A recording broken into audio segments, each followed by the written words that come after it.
महाराष्ट्र और झारखंड विधानसभा चुनाव के साथ ही 15 राज्यों की 46 विधानसभा सीटों के नतीजे भी आज घोषित कर दिए गए हैं। इन नतीजों को देखकर ये साफ दिख रहा है कि जनता ने उस दल के उम्मीदवार को जिताया है जिस दल की सरकार है। तो क्या रहा उपचुनाव का परिणाम, देखिए इस रिपोर्ट में। यूपी की 9, राजस्थान की 6 विधानसभा सीट सहित 15 राज्य की 47 विधानसभा सीटों के उपचुनावों के नतीजे आज घोषित कर दिए गए। सभी की निगाहें यूपी की करहल सीट पर लगी हुई थी, जहां सपा से अखिलेश यादव के भाई तेज प्रताप यादव का मुकाबला बीजेपी के अनुजेश यादव से था।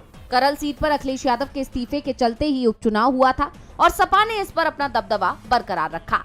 इसके अलावा सीसामऊ सीट भी सपा के खाते में गई। गाजियाबाद, खैर सहित 7 सीटों पर बीजेपी और उसके सहयोगी दल आरएलडी को जीत मिली। राजस्थान की 7 विधानसभा सीटों की बात करें तो दौसा सीट पर कांग्रेस और 6 सीटें बीजेपी को मिली, यानी जनता ने सत्ताधारी दल के पक्ष में मतदान किया है। इसी तरह से पश्चिम बंगाल, जहां टीएमसी की सरकार है, वहां की सभी 6 विधानसभा सीटें टीएमसी के खाते में गई हैं। तो असम की सभी 5 सीटें एनडीए के खाते में गई हैं। असम में एनडीए की ही सरकार है। असम की तरह बिहार की चारों सीटें एनडीए गठबंधन के उम्मीदवारों ने जीती हैं।